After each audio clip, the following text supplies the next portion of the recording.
Assalamualaikum warahmatullahi wabarakatuh. Alhamdulillah wassalatu wassalamu ala habibina wa nabiyyina Muhammad Rasulillah sallallahu alaihi wasallam wa ala alihi wa ashabihi wa mawala amma ba'd. Jamaah yang semoga senantiasa dilimpahkan rahmat dan maghfirah oleh Allah Subhanahu wa taala. Kita kembali belajar bersama dalam kajian taklim untuk kajian kitab Minhajul Muslim yang membahas tentang tauhid, muamalah dan juga usrah atau rumah tangga Islam. Kali ini kita belajar tentang kajian tauhid.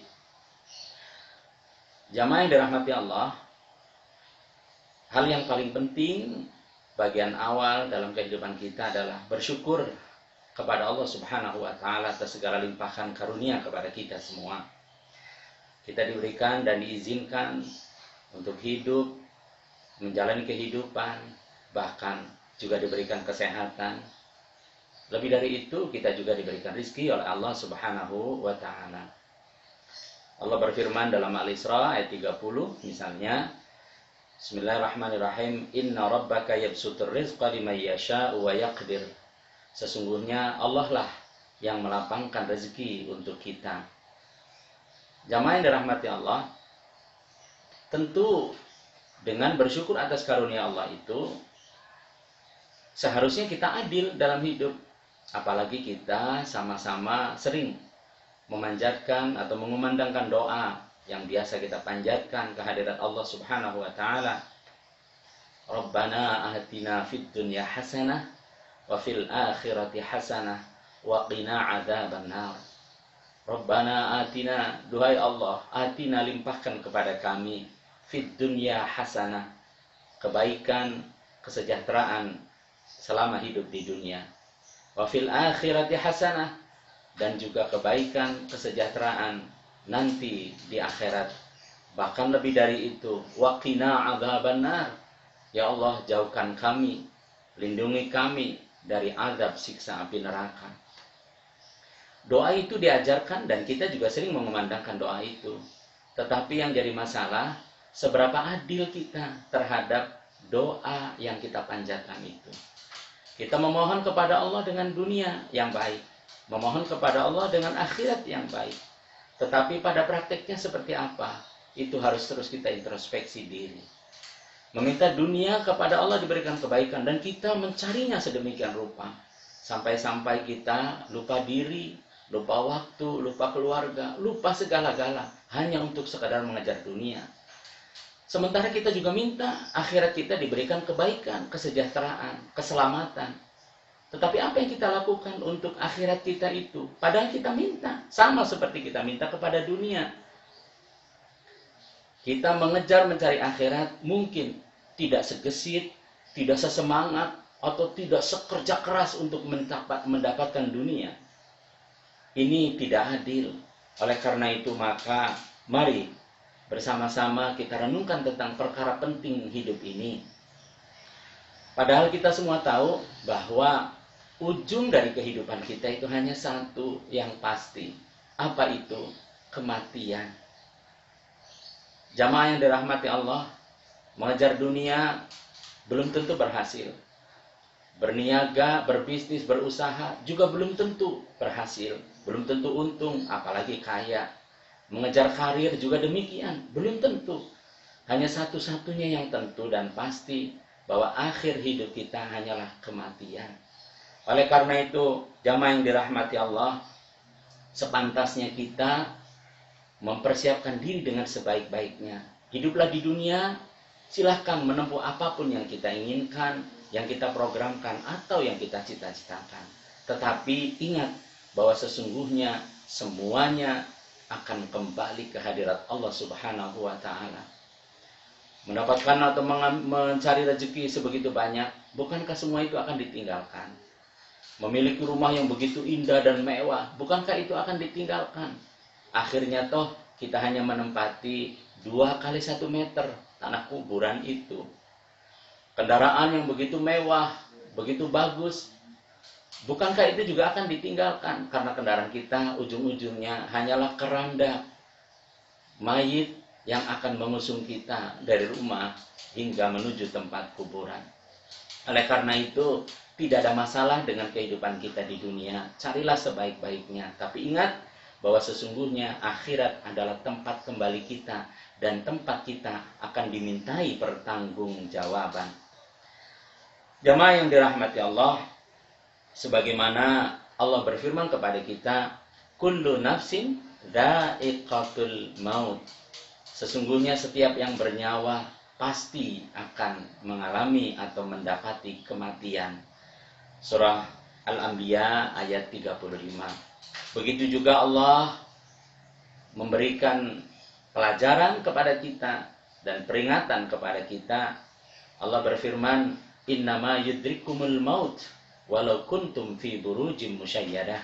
Sesungguhnya kematian akan mendatangi kalian walaupun kalian berada di dalam benteng yang sangat kokoh. Jamaah yang dirahmati Allah, itulah sebabnya hidup tidak bisa bebas nilai.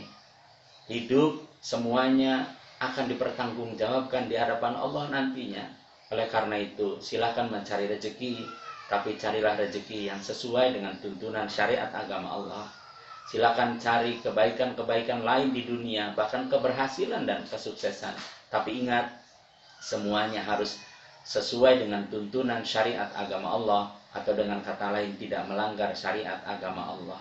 Tidak ada larangan untuk berhasil, tidak ada larangan untuk kaya, tetapi keberhasilan, kekayaan yang semuanya itu akan menjadi pertanggungjawaban kita di hadapan Allah Subhanahu wa ta'ala. Oleh karena itu maka mari sama-sama kita bersyukur kepada Allah dan kemudian kita beribadah taat kepada tuntunan syariat ajaran agama Allah Subhanahu wa ta'ala. Menjalankan tuntunan syariatnya harus sama-sama kita lakukan sebagai bukti rasa syukur, rasa terima kasih kita kepada Allah Subhanahu wa ta'ala. Kita semua sadar bahwa kita ini lemah, kita ini bodoh, kita ini sesungguhnya tidak banyak mengerti tentang segala hal kehidupan kita sekalipun.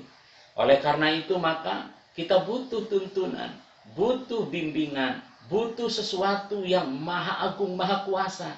Siapa itu? Allah Subhanahu wa ta'ala yang telah menciptakan kita. Oleh karena itu jemaah yang dirahmati Allah, kiranya kita harus sama-sama kembali mempelajari tuntunan syariat agama Allah. Kita harus mengkaji, kita harus belajar tentang agama secara baik. Sebagaimana Allah memberikan sindiran kepada kita, afala yatadabbaruna al-Qur'an am ala qulubin akfaluha. Afala yatadabbaruna al-Qur'an, apakah kalian tidak mempelajari Al-Qur'an? Am ala qulubin akfaluha, ataukah di dalam hati kalian itu ada sumbatnya, ada penutupnya, sehingga tidak mau mempelajari tuntunan agama Allah? Padahal kita tahu, kita diciptakan oleh Allah, kita dipelihara oleh Allah, kita dibimbing, bahkan diberikan kehidupan oleh Allah. Tetapi kita malah tidak mau mempelajari tuntunan agama Allah. Jamaah yang dirahmati Allah, yang sudah pada sadar, sudah pada belajar, sudah pada mengkaji agama Allah saja, masih banyak yang tidak paham, masih banyak yang belum mengerti, bahkan masih belum mengamalkan dengan baik. Belum ada jaminan menjadi orang yang benar di hadapan Allah. Apatah lagi kalau kemudian kita tidak belajar, tidak mengkaji tuntunan syariat agama Allah. Apalah jadinya kalau seperti itu? Allah menuntun kita dalam surah Al-Anbiya 21 ayat 7, fas'alu ahlad dzikri in kuntum la ta'lamun. Bertanyalah kalian, mendekatlah kalian kepada orang-orang yang ahli ilmu, guru-guru kita, ulama-ulama kita, jika kalian tidak tahu atau tidak mengerti. Mudah-mudahan kajian awal yang sederhana ini kita menjadi semakin mengerti tugas dan tanggung jawab dalam kehidupan kita. Hiduplah kalian di muka bumi sesuai dengan keinginan, program, rencana, cita-cita kalian.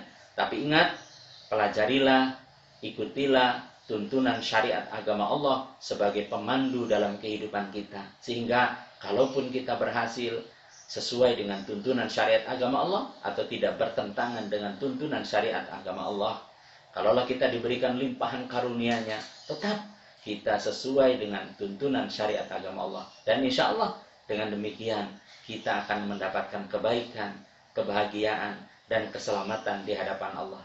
Mari kita mengkaji, mari kita belajar tentang agama, karena ini salah satu cara untuk menjadi lebih baik dalam kehidupan kita di dunia sebagai bekal kita di akhirat nanti. Insya Allah. Amin.